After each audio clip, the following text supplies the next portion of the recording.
Saturday evening at 8 p.m. and midnight Eastern. Next, Boise State University professor Lisa Brady talks about how chemical agents were used during the Korean and Vietnam Wars to destroy the landscape and infrastructure. She argues that during this time, the U.S. military began to see foreign landscapes as an enemy rather than just an obstacle.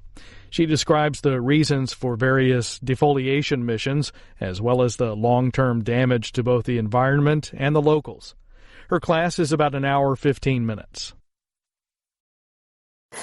Okay, so today we're going to be talking about the wars in Korea and Vietnam from an environmental history perspective. Many of you are quite well aware of the military side of things, how the wars progressed, but I think it's very important for us to think about how nature is impacted by and shapes warfare. And these are two very important wars in American history. Not only because Korea is often considered to be the forgotten war, and so many of its veterans feel like it doesn't get talked about enough, but also because it was the first hot war in the Cold War, in which the United States really did go to war with communist enemies, in this case, North Korea and the People's Volunteer Army in China, and because it really does impact our world today. Korea is one of our most important allies, one of our most important trading partners, and so our involvement in Korea was a very important moment in U.S. history. And of course, Vietnam is very important for its role in activism and in getting many of the younger people in the United States involved in politics, involved in protest, and demonstrating that the United States government is very much influenced by its constituents and responsive to it. But we're going to focus on the environment of both of these places. And we're going to start here with Korea. So this says Kumsugongsan, and that means land of the morning calm. That is what Koreans consider to be the phrase that best captures the essence of Korea and the Korean Peninsula. And the war that we're going to be talking about, as you all know, the fighting took place between 1950 and 1953 for U.S. and UN allied troops. The war went on much longer. Before that, it began really in 1945-47 when there were internal conflicts between those who wanted to have a communist government and those who wanted to have a liberal capitalist government. And of course, as you all know, the war still continues. It's only governed by an armistice, not a peace treaty, and so those years there are really only reflective of UN military involvement in an actual combat situation. So the map there is of Korea, the Korean Peninsula. Tigers are very important to Korean people in their culture and in their history and their tradition. And for centuries, Koreans have seen their peninsula in the shape of a tiger. And so that's why I've got that map up there rather than a boring political map. Here's the more boring political maps of the Korean Peninsula. And I have these here to show you what the climate is like in Korea. Again, we're taking the war from an environmental history perspective. And so it's very important for us to know what are the types of weather patterns and temperatures and the kinds of conditions that U.S. forces faced when they get over to Korea. On the left there is the average low temperatures in the heart of winter. And they range from at the very tip there, let's see if I can get that right there, about -4 degrees on average in that part of North Korea. And down here in the southern areas, it's more about 36. So just hovering right around freezing on average from December through February. The summer temperatures there are much warmer. It is a climate where you've got a bimodal climate, very, very cold and dry in the winter, very, very hot and subject to monsoons in the summer. And again, you can see ranging from about 64 degrees here in the northern parts of Korea all the way to the 80s down here in the southern part. Keep in mind that these are averages. And so you can have temperature ranges in the peninsula, along the peninsula, anywhere from double digits below 0 Fahrenheit to triple digits above 0 in the summer. The peninsula itself is about 84,000 square miles total, about the same area as Utah. and it is 600 miles in length, and at its narrowest, right where the DMZ is, right around in here, it's about 120 miles in width. Keep in mind, though, that the DMZ extends out into the marine and estuary areas outside in the water areas there, and so the DMZ is actually about 155 miles in total width. 70% of the peninsula is mountainous, so it is a very rugged terrain. Now, keep in mind, we're getting on to talking about military experiences here. So all of this is just leading up to giving you a sense of what the kind of terrain and climate that U.S. soldiers and Marines faced when they were on the ground. So 70% of the peninsula is mountainous, about 20% is suitable for agriculture, and most of that is in the south. Now, the mountains today are heavily forested with mixed growth forests. They had been previous to the war as well. But as I'll show you in many of the pictures, the war devastated the forests, undermined the stability of the mountainsides, and created long-lasting environmental implications for the peninsula and for the people who live there. Now, its location is, here's just a picture of some of the mountains that are there. Its location is really at the crossroads of Asia. It has three very powerful nations surrounding it, China, Russia, and Japan, all of which had designs on the Korean peninsula. At many points in Korea's history, it has been the object of conquest.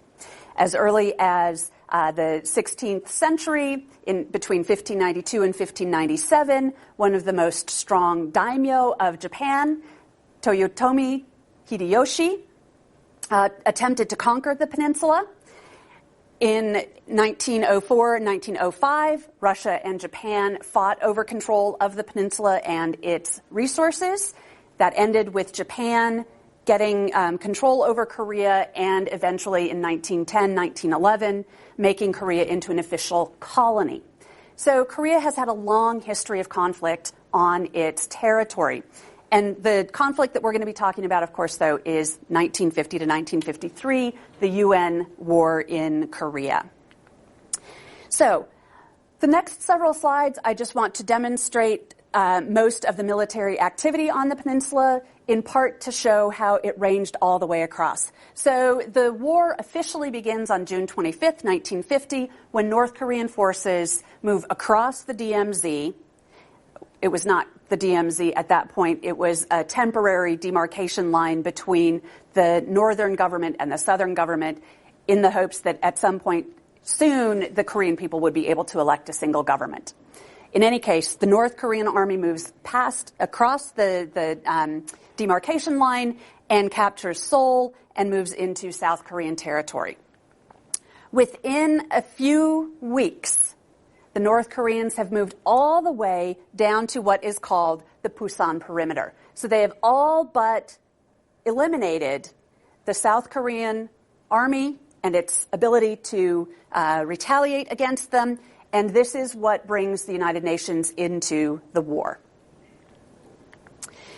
September 15th, we have Operation Chromite. Some of you might be familiar with that. This is MacArthur's quite brilliant plan to, rather than pushing entirely by land and trying to push the North Korean army back into North Korean territory, but to do a marine landing at Incheon, which is just there near Seoul, and to essentially act as a pincer movement to capture North Korean troops in South Korea and force a compromise or a surrender.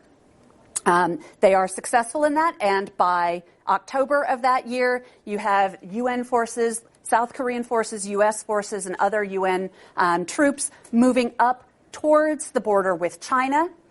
They move up to the Yalu River and push the North Korean forces all the way back up to their very northern border. So this is moving back and forth across the peninsula in a very rapid pace. Lots of devastation in the wake because they've got lots of artillery, tanks, aerial bombardments, and in fact, I'll read a description of an aerial bombardment later on in the lecture. But it's, again, just important to know that this war was not stationary in its first year. It went back and forth, back and forth. So the devastation was widespread all across the peninsula.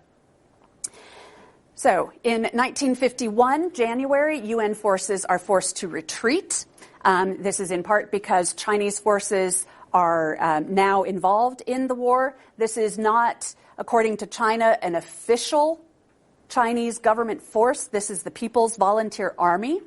Millions of Chinese troops who are there to support their communist comrades in North Korea. That's how it's described by the Chinese. Move across the Yalu River and into Korea to enter into the fight. So, again, the North Koreans and the communist troops move back beyond the demarcation line and capture Seoul again. Then, in early spring 1951, we start to see the beginnings of stalemate. And this happens to be along the same line where the DMZ is today. So this is a very active part of the war, where you have troops from both sides going back and forth across that line, fighting over hills, fighting over outposts, engaging in mountain warfare. It is incredibly difficult and tragic for many of the men involved in this fighting. This is where a lot of them lost their lives here. And so again, I show these slides just to show how much of the peninsula was affected by the war and how much of its climate and geography U.S. ground forces encountered, because we really are today just focused on the U.S. experience here. I'm not going to go into talking about the 17 nations that fought in the war. We're really going to focus on the experiences of American troops. So as we've talked about in this class before, we've talked a little bit about Karl von Clausewitz and his principles of war. And one of them is that war on paper, such as these kinds of maps and drawings and strategies by the main decision makers, is not the same kind of war on the ground. Weather and terrain, of course, are key elements in any military decision. Military historians have not adequately addressed how these things affect the individuals and how they affect the landscape of the places where the war is fought. They have certainly done a good job of explaining the importance of weather and terrain to war-making decisions, but I think that we need to look at the wars from an environmental perspective to understand the intimate sorts of ramifications that these conflicts take and have. So many of the soldiers and Marines that end up in Korea, especially in the first part of the war, are veterans of World War II. So they are combat experienced soldiers, Marines, airmen, and sailors. They understood what battle was and what was expected of them, but what they could not anticipate was what they would face on the ground in Korea. Most of these men hadn't heard of Korea, didn't know where it was. Many of them were not aware of the long-standing political animosities between Korea, Japan, Russia. All of this is going to be a new experience for them. Certainly the terrain and the weather was very different from what they had experienced.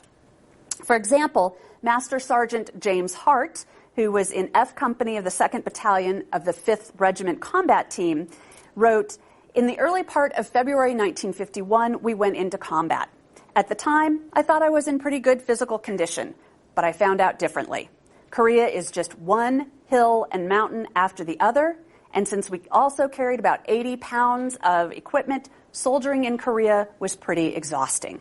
This from someone who had served in World War II and was used to battle and the rigors of battle and the rigors of being a soldier. Sergeant Albert Snyder, who was in the 7th Infantry Division, noted that, quote, "In mid-April 1951, a few days after I arrived, 2 men in I Company, which is what he was assigned to, were seriously wounded during a firefight with enemy troops. I wasn't involved in the firefight, but Harold Newcomb and I were assigned to accompany the 2 wounded soldiers and 4 Korean litter bearers as an armed escort against enemy guerrillas operating in the area." So Snyder had to take over when the Koreans became too exhausted to continue to carry the litters, the wounded men. And he said that the terrain was very rough, and I found the job of serving as litter bearer utterly exhausting.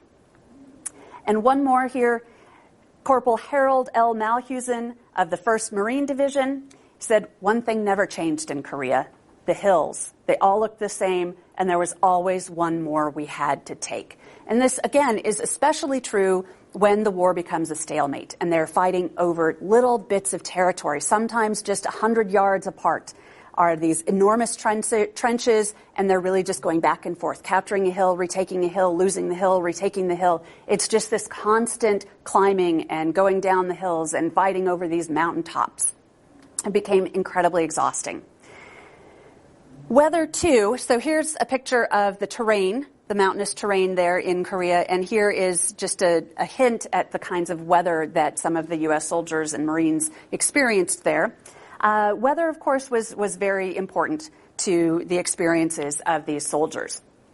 In winter, especially early in the war when the troops are not actually well supplied, they had used supplies left over from World War II, intended for climates and places not like Korea. So they had boots that were not appropriate for climbing mountains or for withstanding deep, deep freezing cold. They also had overcoats, and their uniforms were not well suited for the cold climate of Korea either. So one a Marine actually, Private First Class Bruce D. Lippert, he entered Korea in March 1952, so in the time of the stalemate. And he said, like everyone else who served in Korea, I have a lasting memory of the cold.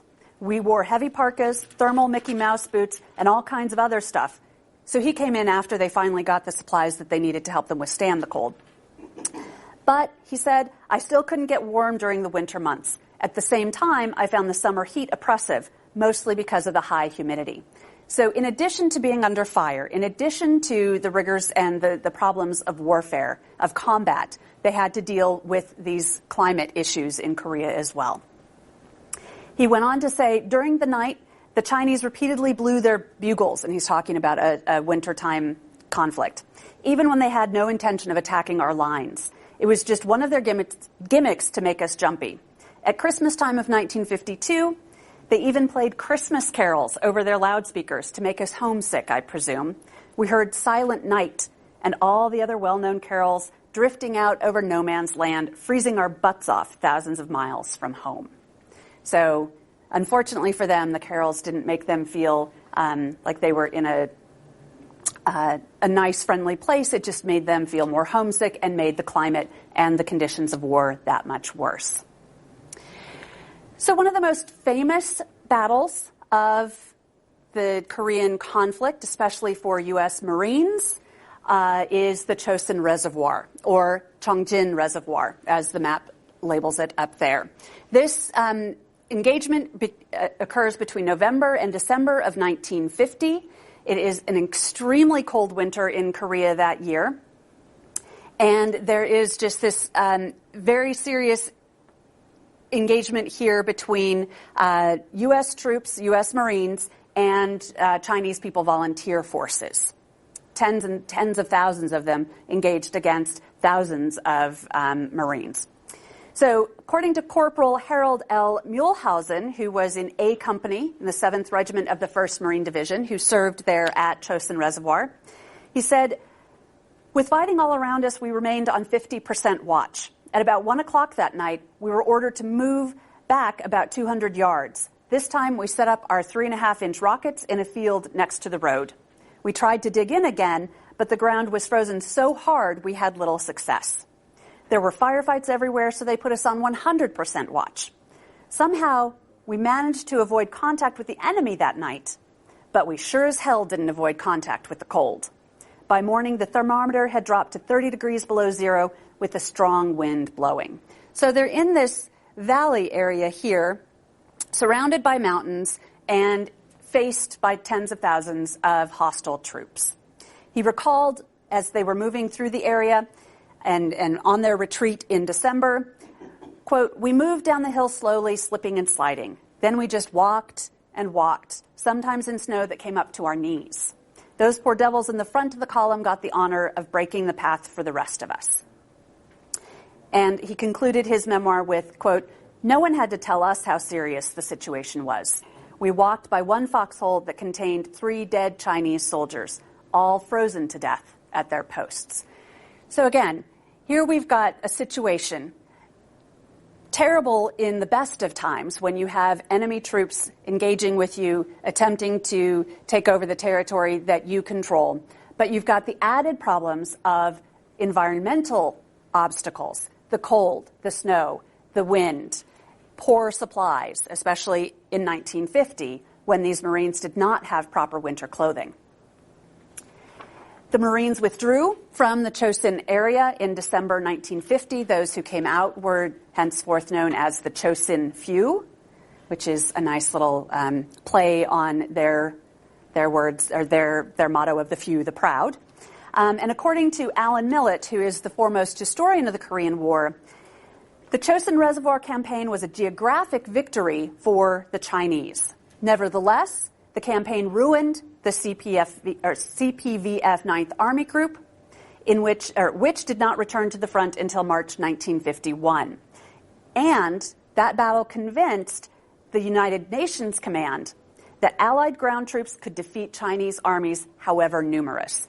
So this is an important moment for Marine history, for U.S. history, and for the Korean War itself. Because here is an example of, despite all the obstacles, UN forces could, in fact, if not be victorious, at least hold at bay numbers of the enemy that are hundreds of times their own. Millett continues. The Chinese have remained vague on their losses in the battle, but according to their records and UNC estimates, those put the 9th Army Group's casualties, the Chinese casualties, in the range of 40 to 80,000, when one counts combat deaths and wounded, plus deaths and incapacity from the cold. The 1st Marine Division lost 4,385 men to combat, and here's the important point here for us, 7,338 to the cold. So almost twice the number of casualties due to the climate than to the combat. Other 10th Corps losses amounted to some 6,000 Americans and Koreans, the others that were engaged in that particular encounter. So, Korea's climate, Korea's terrain, as much an enemy, as much an obstacle as the enemy forces, the human forces. So I don't want to just talk about how nature is an agent in this war, because certainly humans act as agents in war as well. And at times, here, in the next slide I'm going to show you, they are actually attacking their human enemies as well as the landscape itself. And so the landscape becomes part of their strategy, part of their operational tactics. They have to obliterate the cover from behind which their enemies can hide and launch attacks. So if Korea as a place, as a physical entity, posed challenges and was as much an enemy to U.S. troops as the North Korean and Chinese forces, along with their fellow UN troops, U.S. forces left a lasting mark on Korea's landscape. And here's how they do this. They have these modern technologies, right? They've got chemical agents, they have tanks, they have artillery, they have airplanes with massive capacity for carpet bombing, and that is what happens in Korea. Modern weapons of war denuded the peninsula's hills and mountains of forests and other vegetation, which led to erosion, which in turn contributed to the siltation of rivers and damage to riverine ecosystems, and to the flooding and destruction of Korea's agricultural land, which, remember, is only about 20% of the peninsula itself. So huge amounts of food have to come from very small amounts of land. And so any kind of destruction, temporary or permanent, is going to have an impact on the ability of civilians to maintain any kind of stable lifestyle during the conflict or after it, as well as getting food for the troops, because not all the food came from rations. Some of it came from taking it from the land as well. So the next several slides provide some illustrations of this. This picture here is of a white phosphorus attack. White phosphorus is a chemical agent that when it comes into contact with the air, it becomes fire. It basically catches on fire. And anything that it touches also becomes engulfed in flames. That includes vegetation and, of course, human beings.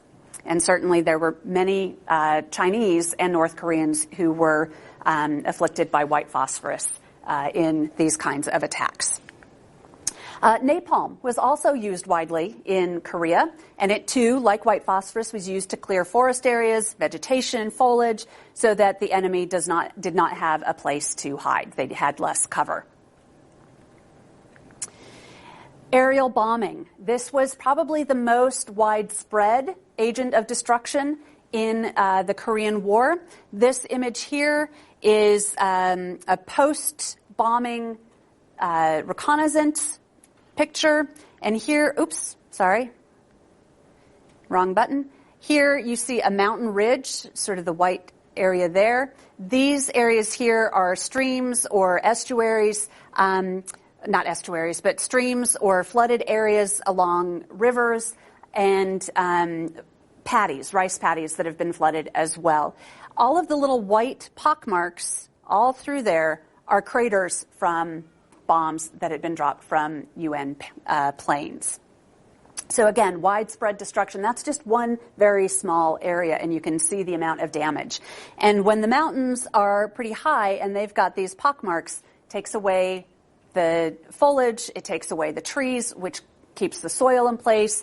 And when these mountains are up against rivers, those rivers become saturated with the runoff from the mountains, and this creates serious problems for agriculture, for getting clean water, and of course for the fish and other animals that live in the streams.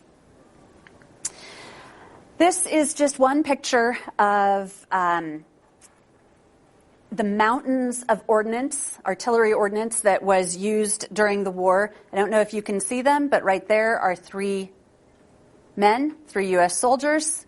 And so you can get a sense of the scale of all of these spent shells. It was a massive amount. So all of that artillery and ordnance onto a landscape. Here you can see the trees that are just utterly shattered from both artillery and aerial bombing. I'm going to read a fairly extensive quote here by an airman who actually witnessed one of these nighttime bombings of the Korean landscape. This comes from Captain John Thornton, who was a U.S. Army helicopter pilot, who on April 19th, 1951, witnessed a UN nighttime attack. He was a prisoner of war at the time, and this is his recollection of what happened. Suddenly, as if on cue, the nearby hills were brilliantly illuminated by flares from the UN night bombers. Their flickering glow cast spooky shadows and dancing forms across the rugged terrain. Then, like mythical griffins, night fighters swooped in from the gloom. Flying above the flares, they shattered distant, hidden men in firestorms of machine gun fire and rockets. Tumbling napalm canisters fell from the planes like loose parts. Splattering across the ground in searing flame, they lit up the hills with an even greater intensity. The attacking fighters were met by red tracer rounds arcing skyward from an anti-aircraft emplacement that groped for a target in the night. As the dying flares descended on their miniature parachutes and flickered out, they allowed the beleaguered mountains to retreat momentarily into the safety of darkness, their existence revealed only by the open wounds burning on their slopes. Yes, Michael. Were they able to recycle all these shells, or is it just waste at this point that they just have left over? That's a good question. So these shells were not just waste. They would actually be recycled into a variety of different uses. Depended on who actually got control of them, how they were used, but the U.S. Army would actually just recycle them. Yeah. So, yes, please, another question. Michaela. Just going back a couple slides, how are the white phosphorus attacks carried out? So these are, white phosphorus basically was put into canisters that then they would shoot from, honestly, I don't know if it was from handheld guns or from tank artillery. I would have to check on that for you. But in any case, they're shot into canisters, and when they would land, the canisters would break open, the white phosphorus would come out and essentially explode, light on fire. Yeah. Yes, please. Yeah, this white phosphorus, I read a small article. It also caused blindness. Is this an after effect from the phosphorus after it burns? Is this then the after effect from it? Or yeah, so the question is, does white phosphorus cause blindness by its explosion, by the flare, or perhaps from some other reaction? I actually don't know. My guess would be that it's either from the flash of the white phosphorus, the explosion of it, or more likely from the burning, actually, that the eyes were burned or affected by the heat from the fire that the white phosphorus generated. Yeah, Brittany. So a lot of these things that have been used in Korea were also used in Vietnam. So why is it that all this environmentalism stuff came up in Vietnam and not Korea? An excellent question. Okay. A very good question. And if you don't mind, I will answer it in just a couple of slides. I wish you'd asked it maybe 2 more slides in, because it would have been a perfect segue. Yeah, ask it a little bit later. But you're right. These were also used in World War II. So Vietnam is not the first time that these kinds of chemical agents were used in war, but we'll talk about why Vietnam becomes such a flashpoint for protest against them. Okay, so just a couple more pictures to give you the sense of the landscape damage to Korea by these just 3 years, right? Well, 3 years on the calendar, 4 years of actual by months fighting. This is a picture of Old Baldy in 1953. This is on the main line of resistance where the DMZ currently exists. And it earned its name, according to Lieutenant Pendleton Woods, who was in the Army, the 45th Infantry Division, quote, because of the heavy fighting had destroyed all of its vegetation. So this had been a vegetated mountain. It had been covered in forests and scrub, and now it looks like this in 1953. Private First Class James Red Davis, who was in the 3rd Infantry Division, said that most of the fighting took place on outposts, ugly, treeless hills and mountains located well in front of our main line of resistance. While the communists lost thousands of men trying to capture these outposts, we also lost a lot of men trying to defend them. This is the kind of territory that they were fighting in. And here is a picture of the main line of resistance, the MLR, or the 38th parallel. This is actually a picture of Colombian troops. Colombia was also involved as part of the UN forces. This is a picture of their trenches, and you can see there are trenches cut along, and this was the where the men would take cover as shells and artillery would be coming in. Now, this looks fairly dry now, but remember, Korea has monsoonal seasons, and in the spring and summer, it rains buckets. And so these trenches would be filled with rain and mud, and it's very slippery, and they're on very steep slopes. So that's a big danger for many of the men who are positioned at the main line of resistance. All right, so let's talk a little bit about the casualties of war, and then we'll get to Brittany's question about Vietnam. U.S. deaths are at about 36,500. Most of you have probably heard 54,000 for Korea.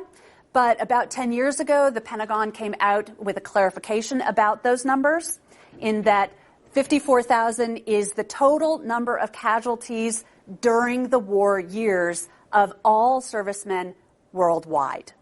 So just like if you are in the service during a conflict, you become a veteran of that war, whether or not you actually served in the war.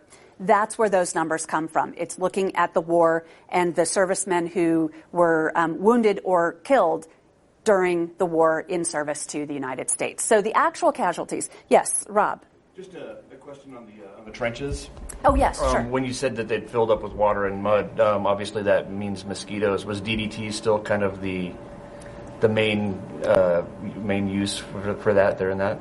Yes, absolutely. So DDT was still in use during the Korean War, certainly for mosquito abatement and lice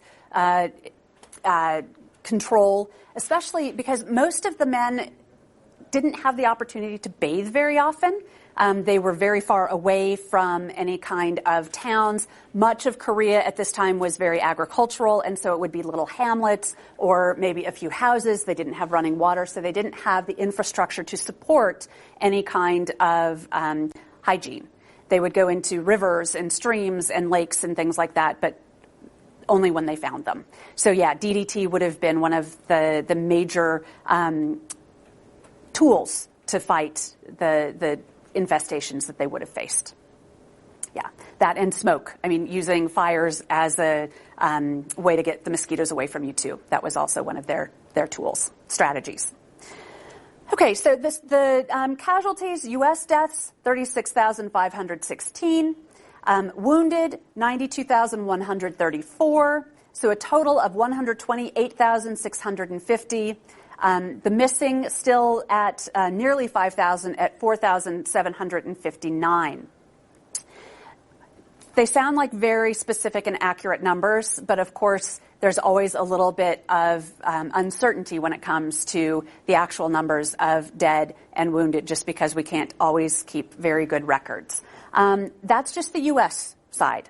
South Korean, there were 217,000 military casualties approximately, and at least 1 million civilian casualties, killed, missing, and wounded. North Korean casualties, about 406,000 military and about 600,000 civilian, according to their records. And the Chinese suffered about 600,000 casualties in the Korean War. Of course, while this is definitely a human tragedy, war always is a human tragedy, there are other casualties as well, as I've tried to demonstrate in the last several slides. The landscape was a casualty. It suffered tremendously during the war. Forests, rivers, lakes, streams, all sorts of the natural landscape was affected by the combat. Korea's infrastructure, what there was utterly decimated. And so that leaves sewers, no running water, all of these things that are then going to contribute to post-war disease, malnutrition. Of course, the agricultural lands were also affected. So now I am going to turn to Vietnam so that we can talk a little bit about a contrasting experience for U.S. servicemen. The servicemen certainly experienced a different geography and a different climate, but here is where we have the difference. And in answer to Brittany's question, here we've got an actual strategy of attacking the landscape, especially through the use of chemical agents. So while most of these instances in Korea were tactical uses of chemical agents to enhance the U.S. forces' ability to identify and view their enemy, it was not a strategy. It was not a large-scale strategy. And it is in Vietnam where we see the strategy of using chemical defoliants on a wide scale come into place. And that difference of scale and of use of this particular chemical, Agent Orange, and the other rainbow agents that were used during the war, really generates an outcry among scientists and among civilians back in the United States. And that's where we have the difference. Yes, Victor. World War I, when they actually outlawed the use of chemical weapons in warfare? 1925 is the Geneva Convention on Chemical Weapons. So how are chemical agents used justifiably from the United Nations?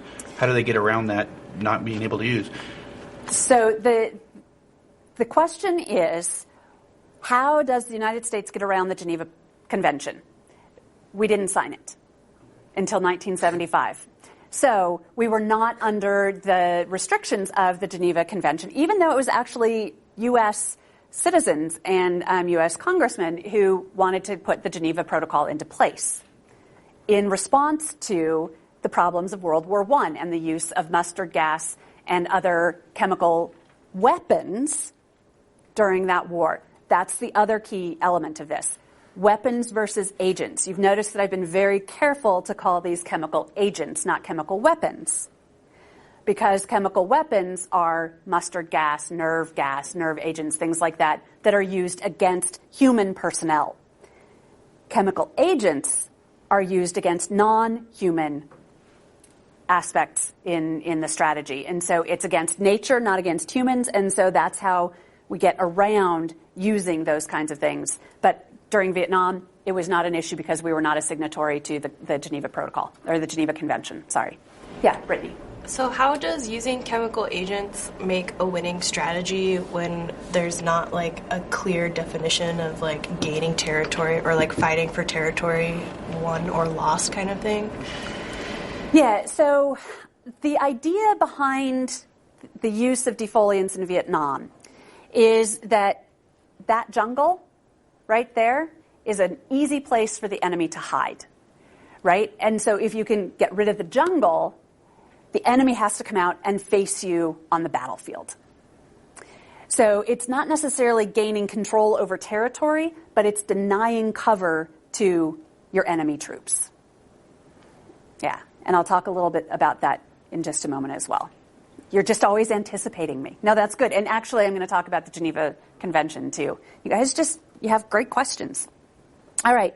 So this is a map here of Vietnam. It's this long, thin, sort of S-shaped nation here, often described as a descending dragon. There's actually a bay up here, Ho Long Bay, that is called Descending Dragon Bay, and it's got this wonderful mythology about dragons coming down to help the Vietnamese ward off an invasion by their enemies and dropping all these gems and pearls and other things in the bay, and that's how you get these lovely rock outcroppings in the water. But the nation itself, you can kind of see it, right? The dragon coming down here with its mouth, that's its tail fanning out. Anyway, I think it's a lovely idea to think of Vietnam as the descending dragon. So what I want to focus on here is less on the soldiers' experiences and more on this shift in strategy by the United States to see the environment itself as the enemy, not just as an obstacle, but as the enemy and as cover for the enemy. I do want to show a picture here of U.S. soldiers here and North Vietnamese soldiers here in a very similar landscape. These are pictures from the Ho Chi Minh Trail. And here the U.S. soldiers are, of course, trying to destroy the Ho Chi Minh Trail and to flush out the North Vietnamese enemy there. And these are North Vietnamese troops who are using the Ho Chi Minh Trail as their supply line. And, you know, it's the same conditions, but clearly they don't have the same experiences in them, right? The North Vietnamese are very clearly familiar with the terrain, with the jungles, with how to deal with the weather and the water and everything in the region, and the U.S. soldiers simply are not. They just did not get that kind of training, and most of them aren't there long enough to get experience with it. Most of them had one-year tours of duty and would be toured out. So the Ho Chi Minh Trail. It was actually a series of trails that was used by the North Vietnamese Army and the Viet Cong in a way of supplying their allies in the South. And it was really considered to be this amazing feat of engineering because it's carved out of pretty serious jungle terrain. And as I say there, it's the greatest feat of military engineering of the 20th century because this wasn't done with mechanized vehicles. This was done, a lot of it cut down and created by hand. So the Ho Chi Minh Trail becomes a major priority for U.S. forces. What they wanted to do was make it unusable. And they attempted to destroy the trail by a variety of means. First was to create storm clouds through seeding clouds with silver iodide, trying to wash out the road, because it also goes through very rugged terrain. They thought if they could wash out areas of the road, the Viet Cong could not get their supplies down through the Ho Chi Minh Trail to their allies in the South. That didn't work very well, as you might imagine. They also tried to use what was called a chemical soap. They would get big, huge burlap bags of this chemical agent, drop it all along the Ho Chi Minh Trail, and wait for natural rain to come and create this soapy mess that they also hoped would wash out the trail. The Viet Cong and the North Vietnamese Army were pretty hip to the fact that that's what was going on, and they would just simply go out and they would scoop up all the chemical agent and move it away, and so it never became much of an issue. So these kinds of things did not work for the U.S. Army. They could not create weather, they could not use the weather as an ally in order to get rid of the Ho Chi Minh Trail, so what did they turn to? They turned to bombs there, and they turned to Agent Orange in a lot of other places in Vietnam. So Here's one report, an official report on the operation, which would come to be known as Operation Ranch Hand. And this is a quote. South Vietnam is covered with dense forests, jungle, and mangrove. Utilization of this natural concealment has afforded the enemy great tactical and logistical advantages vis-a-vis Allied forces. A paramount military problem from the outset, therefore, has been the difficulty of locating the enemy. Without information about enemy dispositions, our forces cannot exploit their advantage of superior firepower. Defoliation by chemical herbicides is the principal way by which Allied forces obtain visible observation of enemy forces, facilities, ambush sites, and infiltration routes. So it comes back to the point that I made earlier that this is the use of Agent Orange and other defoliants was intended to get the enemy out from behind the cover of the forests, the jungles, the mangroves, and into sight so that they could engage in military combat. Okay. Agent Orange was not the only way that the U.S. forces helped denude the landscape of Vietnam. It's been estimated that about 60% of Vietnam's forests were destroyed or seriously damaged by the war. And this is an example here. You can see the craters here. Those are bomb craters, artillery craters. According to geographer Joseph Hupy, although artillery bombardment was heavily utilized in the war, aerial bombardment inflicted damage to the forests and the enemy on a scale never before accomplished. Much of the damage inflicted upon the forests through highly explosive shrapnel-producing munitions was the same as seen in previous wars. Bombs destroyed vegetation outright, tore it open with shrapnel, and left it impregnated with small pieces of shrapnel, so a lasting legacy of the war. Hupy continues. U.S. Air Force bombers in this war also widely practiced carpet bombing, in which B-52 bombers would fly over and lay down a blanket of bombs into an area thought to be occupied by enemy forces. The B-52 bombers left wide swaths of disturbance, dotting the Vietnamese landscape with millions of craters. Here are some of them. Typically, the bombing runs consisted of 3 to 12 aircraft, each carrying 108 500-pound bombs. Huge amounts of bombs. The swath of disturbance, according to Hupy, created by such missions saturated an area with bombs approximately half a kilometer wide and over 1,000 meters long. Conservative estimates place the number of craters left behind from these carpet bombing missions at around 26 million. That's the craters. For comparison with the previous wars of the 20th century, during World War II, a total of 2 million tons were dropped in all theaters of the war. In Korea, the total munitions dropped amounted to 1 million tons. In Indochina, in Vietnam, between 1965 and 1971, the United States dropped over 14 million tons of munitions. So ramped up the scale pretty significantly, and this was one of the effects of that. So let's get on to Operation Ranch Hand. Now, this is a video that I'm going to show you here of U.S. servicemen using Agent Orange. And I have to get it at the right point. Otherwise, the first part might make you motion sick. Oh, and I also have to press play. Sorry.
there you can see the immediate effects of Agent Orange.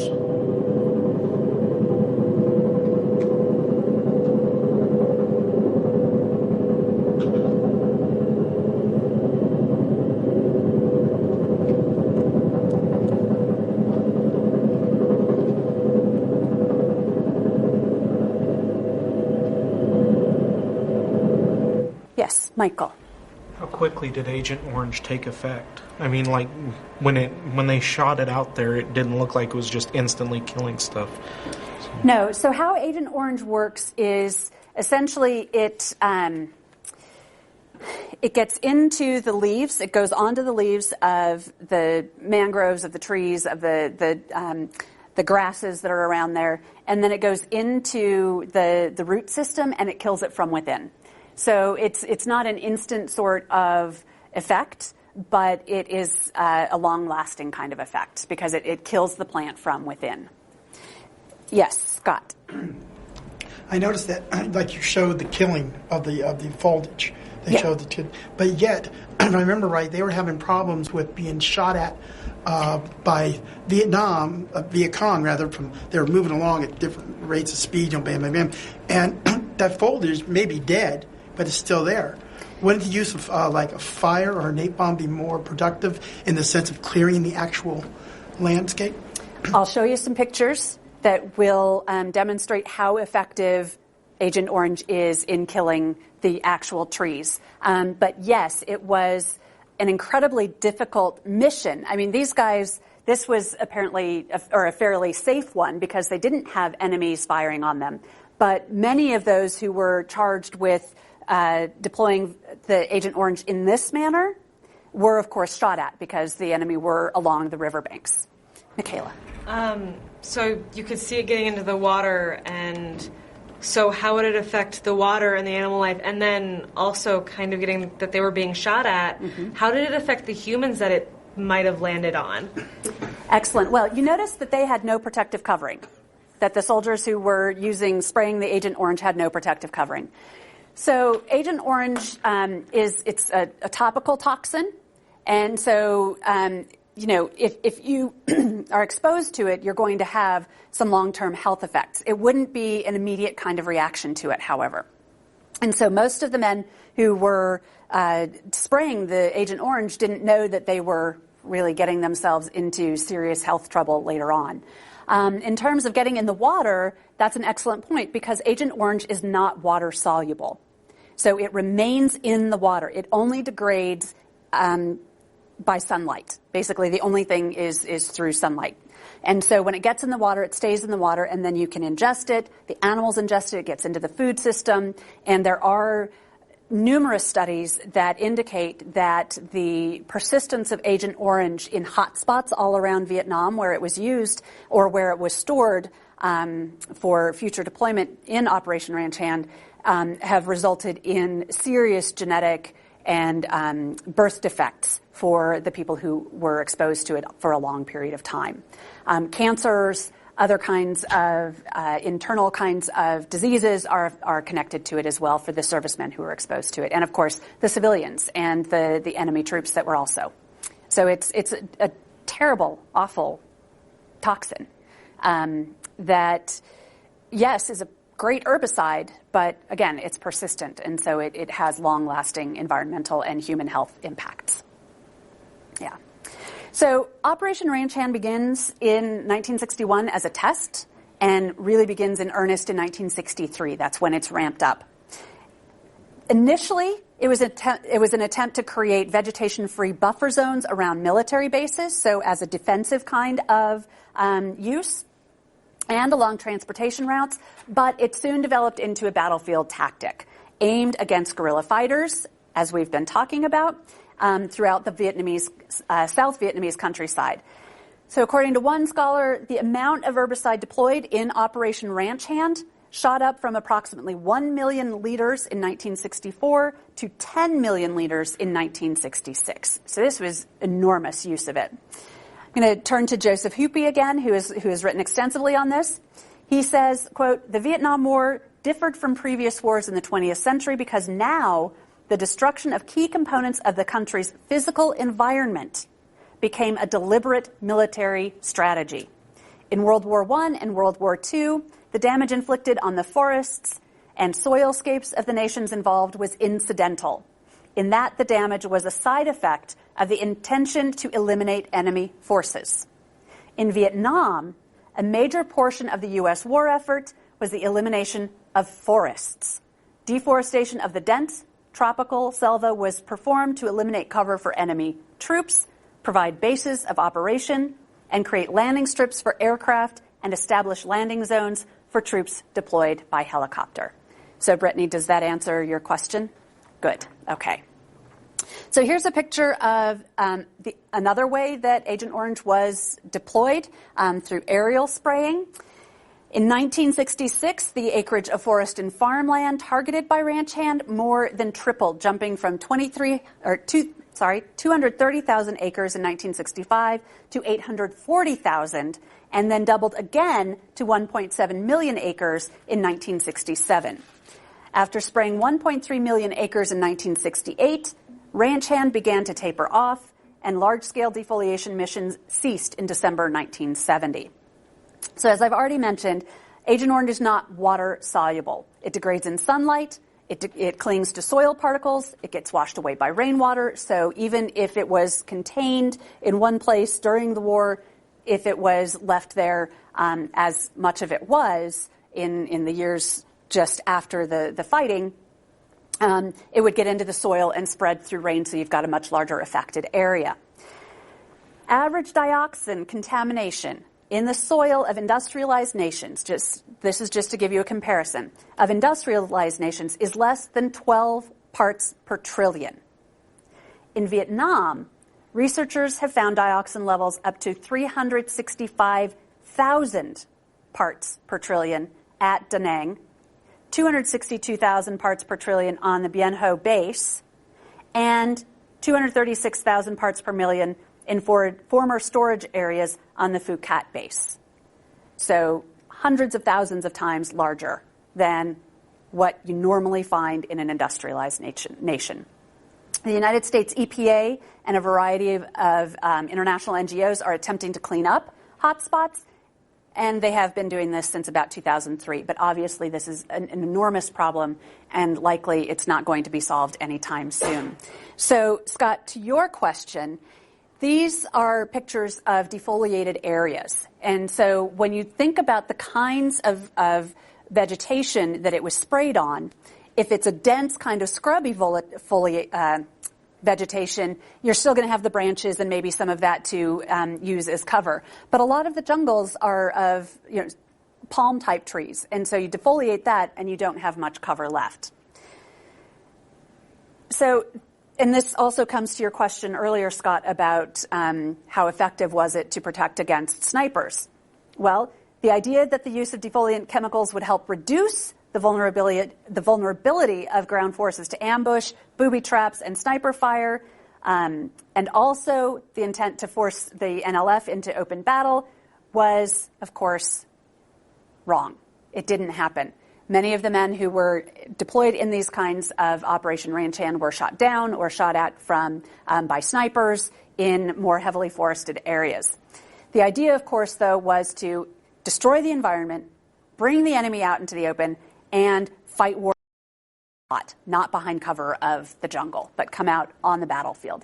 It just was not a useful tactic, however, in the end. It was not successful. One of the major targets of Agent Orange were mangroves, and this is a picture of a mangrove today in Vietnam. Before 1943, there were about 250,000 hectares of mangrove forest in Vietnam, mostly on the coastal areas of the Mekong River Delta.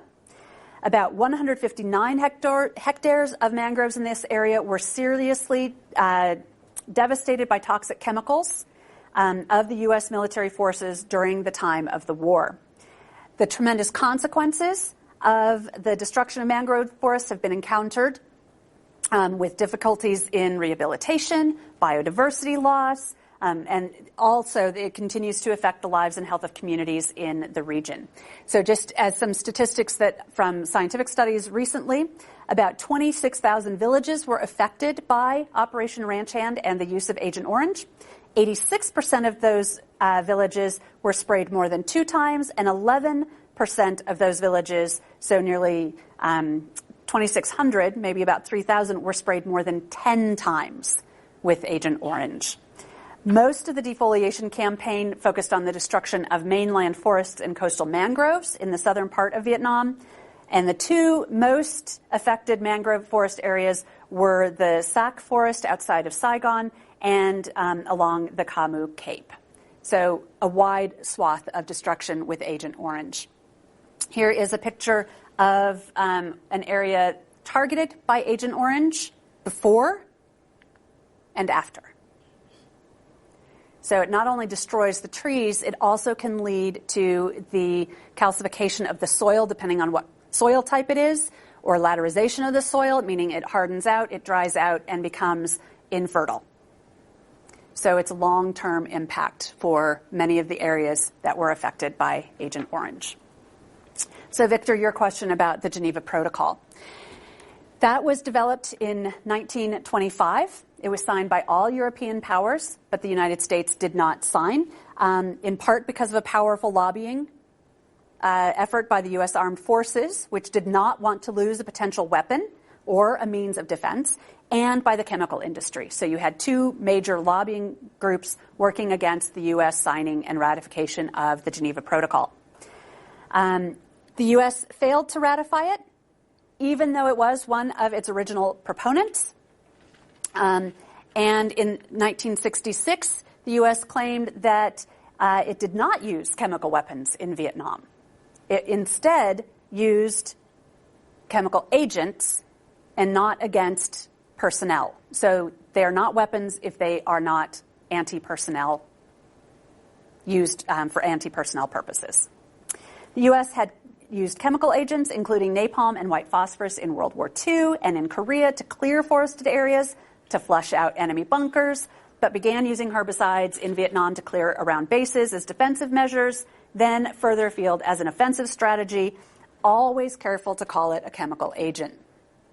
In response to the United States' actions in Vietnam and its refusal to sign the Geneva Protocol, the UN refined its definition in 1967, I believe it was, to include any chemical agent used during warfare that may be toxic to man, animals, or plants. This is where we get the idea of ecocide, right? So inventing ecocide. The UN certainly debated the parameters of the Geneva Protocol. Scientists in the United States and elsewhere began radicalizing themselves and organizing themselves and other sympathetic people to their view of the use of chemical agents in war as ecocide. So it's the destruction, the murder of ecosystems, which they rightly claim have larger human impacts. Galston, Arthur Galston, who was a plant biologist at Yale, coined the term, compared it to genocide, basically saying that if you destroy the means by which a community can support itself from the natural world, then you are essentially killing them and complicit in their deaths. So Galston and other scientists rallied environmentalists and students alike to protest the war, not only on humanitarian grounds, but on the grounds that environmental destruction was both problematic ecologically and from a humanistic point of view. He argued that science had been co-opted by the government and the Defense Department for too long, and that it was time for science to work for good, not to create things like Agent Orange, but to create things that would better humanity. The American Association for the Advancement of Science sent a team in August 1970 to Vietnam to study the ecological effects of Operation Ranch Hand. This is after years of trying to get there. Finally, in 1970, they were allowed to go. Their report had two major findings. First, that herbicidal spraying had utterly destroyed fully half of Vietnam's mangrove forests and had done irreparable harm to its tropical hardwood forests, which as a result of the spraying were being replaced by invasive bamboo and grasses. In addition, the second point is that widespread tree kills created soil erosion and nutrient dumping. The crop destruction program of Operation Ranch Hand was a failure. I failed to mention that it was not just against forests, trees, mangroves, but also against rice paddies. Eventually, Operation Ranch Hand targeted agricultural regions to deny food to the enemy. So the crop destruction program of Operation Ranch Hand was a failure, according to David Zierler, because military planners were unable to distinguish conclusively between areas under civilian control and areas under guerrilla control. So in essence, they were killing their own allies in order to hopefully undermine support for their enemy. So the result of all of this was a growing distrust of the use of such compounds and an increasing call for their elimination by the American arsenal, from the American arsenal. By 1975, the United States Senate finally ratifies the Geneva Protocol, with the provision that the United States could still use riot control agents in humanitarian operations and herbicides around the perimeters of its bases for defensive purposes. In 1977, all the remaining Agent Orange stock was destroyed on Johnston Atoll. So basically it was collected from all the bases in Vietnam, all of its storage centers in the United States and around the world, on U.S. military bases, and taken out into the middle of the South Pacific, where this is actually a picture of one of the ships used in Operation Pacer Ho, which was intended to incinerate all of Agent Orange. These operations were all overseen by EPA agents, and so it was not just the U.S. military in charge of this. EPA had to oversee this, and they had to do it out in these out in the Pacific because they had to have hot enough fires to incinerate the agent down to a non-toxic component. And that's, again, a picture of Operation Pacer Ho. So this has all probably been pretty depressing in terms of the long-lasting environmental and humanitarian legacy of Operation Ranch Hand. There is a little bit of hope in terms of the Vietnamese responses to what has become the problem that they inherited. In 1978, Ho Chi Minh City created Du Yen Hai Forestry Enterprise, so a state-run enterprise, hoping to rehabilitate their mangrove forests. It also established state-owned farms on degraded forest lands to ease urban pressures. Unfortunately, each of these experiments failed, and in 1989, illegal logging cleared most of the remaining forests in the area around Ho Chi Minh City. To remediate that problem, the state returned the land to the city, and the city established a Forest Protection and Environmental Management Board, which gave forest allotments to the poor, to local families, in order to manage them. And these efforts have actually been fairly successful. And in the year 2000, UNESCO recognized the mangrove forests of Can Giao as a man and biosphere reserve. So it's recovered to a pretty significant extent. Local families now have solar electricity, adequate clean water, quality fisheries, and sustainable timber. They also have a thriving ecotourism industry. So not to paint the war, well, look, isn't this great that all of this came out of that? But if there is going to be a green lining, perhaps, or a silver lining to this, at least it's that there's a local sustainable community that has been able to prosper on lands once destroyed by Agent Orange.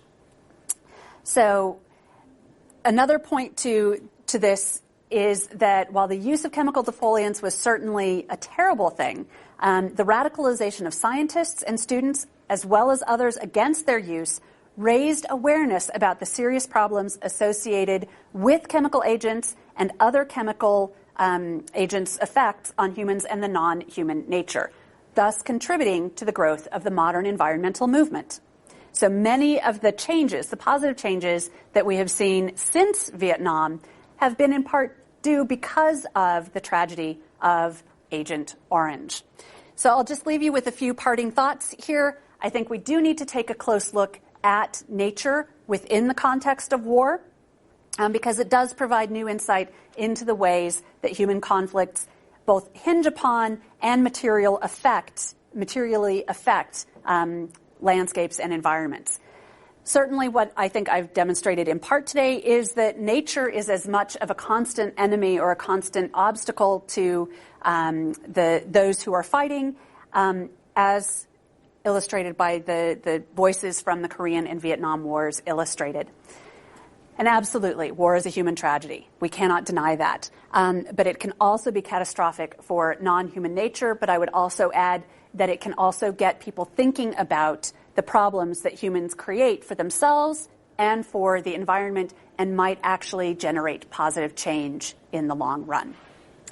Are there any final questions or comments?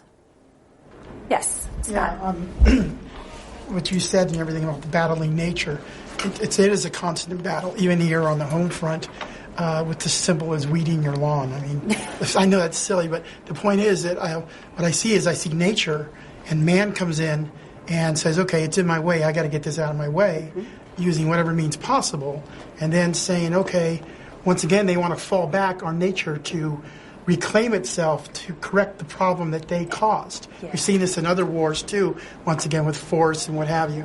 So it is a constant battle. It's forever going on. It is, and I think that's an excellent point, Scott, because it reminds us that while humans for millennia have tried to control nature, have tried to conquer it, nature has a certain resilience, even in the face of things like the onslaught of Operation Ranch Hand, even with white phosphorus and napalm and the strafing of bombs and artillery. Nature can be resilient, and nature has a power of its own, and that's really the focus of environmental history, right? That's the purpose of our studying it, is to acknowledge that nature has an effect on our human history. Okay, well, that is the end of class today, so I will see you next week. Thank you all very much. If you have other questions, feel free to come up and talk with me.